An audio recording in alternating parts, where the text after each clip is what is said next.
Bonjour à toutes et à tous qui nous rejoignent sur Télé Djibouti. C'est le focus de la semaine, les éléments qui ont dominé la semaine passée. Et nous entamons avec le Front pour la restauration et l'unité de la démocratie, considéré aujourd'hui la deuxième force politique majeure du pays, a organisé son 6e forum. Élément de réponse dans cette séquence.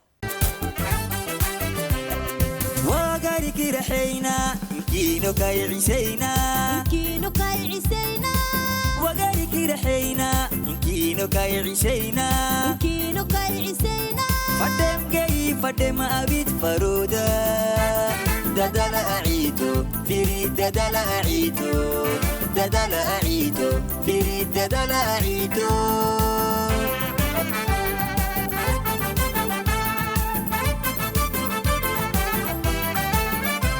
ما كستا مني ميو ودجركو كتاليا ودجركو كتاليا ما كستا مني ميو ودجركو كتاليا ودجركو كتاليا ودنك هرو مركيسو وحنكيسي بسكاش بوحة رنتي أيو كتاليا بسكاش بوحة رنتي أيو كتاليا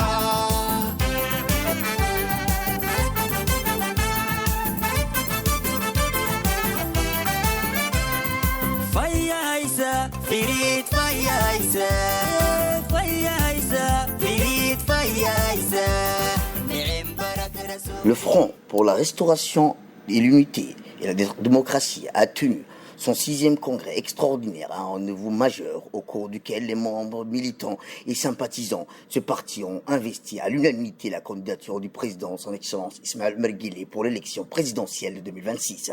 La première dame et présidente de l'Union nationale des femmes djiboutiennes, l'UNFD, Mme Khadra Mahmoud Haïd, le premier ministre et président de la coalition UMP, M. Abdelkader Kamel Mohamed, ainsi que le président de l'Assemblée nationale, M. Dileta Mohamed Dileta, figurent parmi les invités d'honneur ayant pris part à cet événement marqué par des prestations musicales, des danses folkloriques et une ambiance haute en couleurs.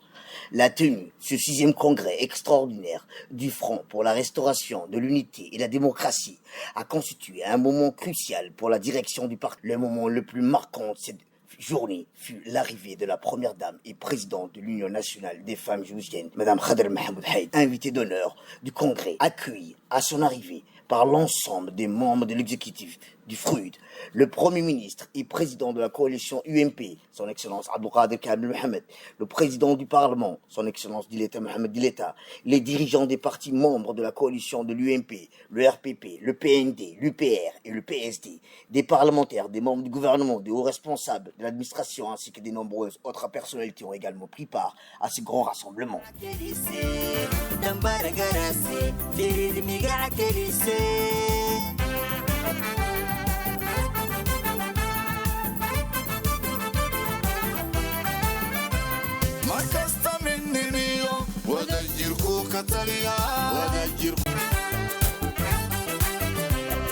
وقاري كده حينا يمكنو كاي عيسينا يمكنو كاي عيسينا وقاري كده حينا يمكنو كاي عيسينا يمكنو كاي عيسينا فدم جاي فدم أبيت فرودا ددل أعيدو فريد ددل أعيدو ددل أعيدو فريد ددل أعيدو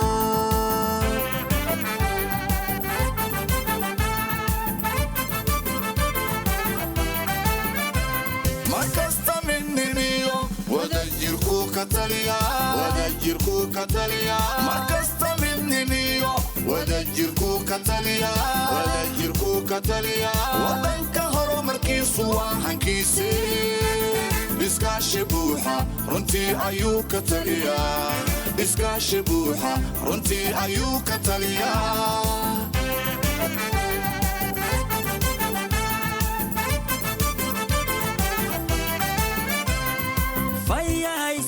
فريد فيايسا فيايسا فريد فيايسا نعم برك رسو فريد فيايسا وقردي فوق فريد فيايسا فيايسا فريد فيايسا فيايسا فريد فيايسا نعم برك رسو فريد فيايسا وقردي فوق فريد فيايسا قرء قادة furuud kor u qaada furuud kor u qaada xisbigu waa kii nabadda keene kor u qaada. Sous le haut patronage de son Excellence le Premier ministre Abdelkader Kamel Mohamed, la République Djibouti a lancé aujourd'hui au Palais du Peuple la Semaine nationale de la justice, un rendez-vous incontournable dédié à la promotion de l'état de droit, à la transparence judiciaire et au rapprochement entre les citoyens et les institutions. Élément de réponse dans cet extrait. Sous le patronage de son Excellence, le Premier ministre, M. Abdelkader Kamel Mohamed, la République Djibouti a lancé au Palais du Peuple la Semaine nationale de la justice, un rendez-vous majeur dédié à la promotion de l'état de droit, à la transparence judiciaire et au rapprochement entre les citoyens et les institutions.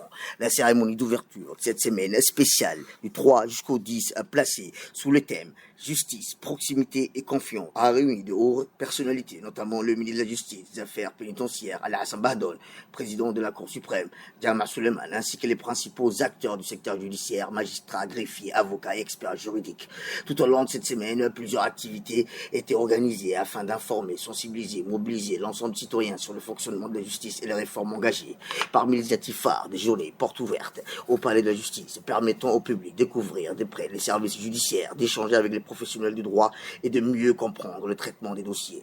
Des tondus d'information, des séances de présentation et des rencontres interactives seront mises en place pour répondre aux préoccupations des usagers. Des ateliers thématiques sur l'accès à la justice, la digitalisation des services judiciaires, la prévention des conflits et la protection des droits des femmes et des enfants, ainsi que la promotion de l'aide juridictionnelle, des conférences et débats publics animés par des spécialistes du droit, des autorités judiciaires visant à renforcer la confiance entre l'institution judiciaire et les citoyens. Journée solidarité à présent. La journée solidarité a réaffirmé la position constante de la République Djibouti à l'égard de la cause palestinienne. Le Palais du Peuple a abrité ce matin une cérémonie nationale et diplomatique de haut niveau à l'occasion de la Journée internationale de la solidarité au peuple palestinien a été organisée sous le patronage du Premier ministre. Élément de réponse dans cette séquence. Le Palais du Peuple a abrité une cérémonie nationale et diplomatique de haut niveau organisée à l'occasion de la Journée internationale de solidarité avec le peuple palestinien. L'événement s'est tenu sous le haut patronage du président de la République, son Excellence Mohamed Guelleh. Célébrée chaque année le 29 novembre, cette journée internationale vise à rappeler la justice et la cause palestinienne, mettre en lumière les droits inénarrables du peuple palestinien, la liberté, l'autodétermination et l'établissement de l'État indépendant, tout en dénonçant l'occupation et les violations commises sur le terrain. La cérémonie a rassemblé un large public et parterre d'invités en présence du Premier ministre, de plusieurs membres du gouvernement, des ambassadeurs, des pays amis, frères, ainsi que des représentants du Bureau des Nations Unies dans le pays. Organisé par le ministre des Affaires étrangères de la coopération internationale en collaboration avec l'ambassade de la Palestine, l'événement a été marqué par des séquences artistiques et documentaires poignantes, représentant théâtralement et films retraçant les graves violations subies par le peuple palestinien, aussi à la soutien international et djiboutien à sa juste cause. Il convient de rappeler que l'Assemblée générale des Nations Unies avait décrété en 1977 à appeler à la célébration de cette journée internationale de solidarité considérée comme un moment crucial pour mettre en lumière les droits inéluctables du peuple. L'association d'Oumariya Dadala a organisé une grande foire organisée à l'hôtel Ritzi. Cette édition de conférence suivie d'une foire commerciale réunissant 34 associations s'est tenue à Ritzi Hotel. Élément de réponse dans cet extrait. L'association d'Oumariya Dadala a organisé à l'hôtel Ritzi une grande conférence suivie d'une foire commerciale réunissant 34 associations des femmes leaders dynamiques issues de différents secteurs d'activité. Cet événement d'envergure a été organisé en partenariat avec le secrétaire d'État chargé de l'investissement privé, le ministère du Commerce, ainsi que le président de la Chambre de commerce. Rappelant qu'un espace dédié au leadership féminin, à l'innovation, la conférence avait pour objectif principal de renforcer la visibilité des initiatives féminines, mais également de créer un cadre d'échange, de collaboration et de développement économique entre entrepreneurs. Les participants ont pu présenter leurs projets, partager leur expérience et échanger sur le défi rencontré par les femmes dans le monde des affaires. Les stands exposés ont mis en lumière la richesse, la diversité au travail des femmes et l'artisanat, le commerce, l'agroalimentaire, le mode, les innovations locales et bien plus qu'encore. Les participants et la participation du secrétariat d'État chargé de l'investissement privé, du ministre du Commerce et de la Chambre de commerce témoignent de l'importance accordée à la promotion du leadership féminin, à l'accompagnement d'initiatives entrepreneuriales. Arta, le 28 novembre, sous l'égide du secrétaire d'État chargé au sport, la préfecture de la région d'Arta a organisé la 19e édition du randonnée pédestre d'Arta.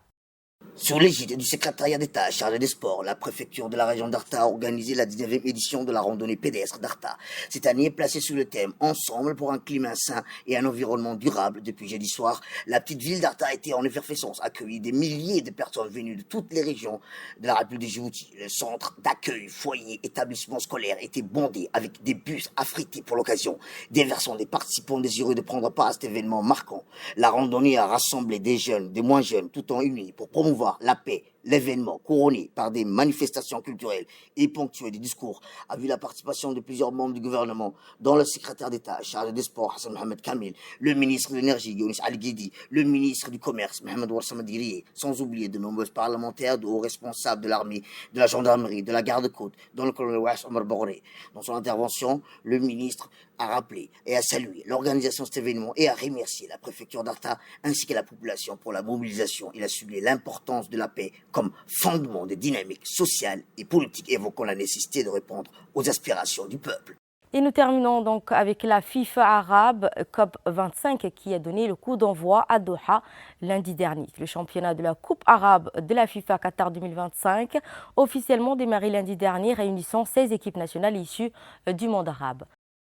La CAN débute dans moins d'un mois. Attendue partout un continent, la compétition aura lieu au Maroc qui souhaite forcément remporter le trophée après son seul sacre en 1976. En attendant, le Maroc va disputer un autre tournoi qui a eu lieu début ce lundi au Qatar, la Coupe d'Arabe légèrement méconnue du grand public en Europe. Cette coupe est organisée par la FIFA et largement observée au Maghreb et au Moyen-Orient. Mais alors, qu'est-ce que ce tournoi qui aura lieu durant les 18 premiers jours du mois de décembre et qui prend fin seulement 3 jours avant le début de la CAN? Né en 1963 sous l'impulsion des fédérations arabes désireuses de créer une compétition à eux, la Coupe arabe a connu une histoire mouvementée, ponctuée de pauses, de relances et de réformes successives.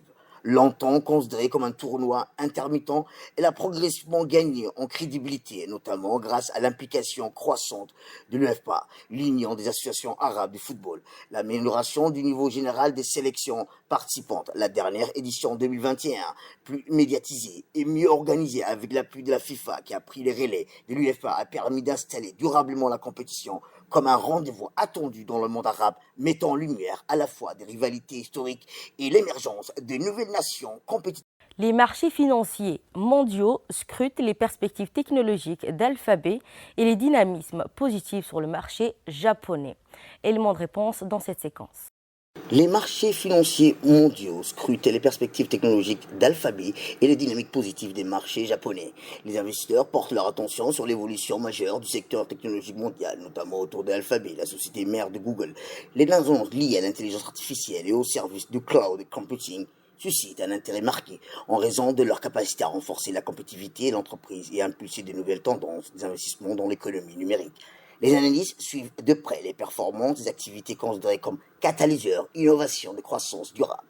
En parallèle, les marchés financiers au Japon continuent de faire l'objet d'un suivi attentif. Les institutions économiques y travaillent à maintenir une dynamique stable et favorable grâce à une gestion prudente des politiques monétaires et des instruments obligatoires. Ce sera tout, mesdames et messieurs. Merci à vous d'avoir suivi. Vous étiez sur Télé Djibouti. Restez avec nous, les programmes continuent.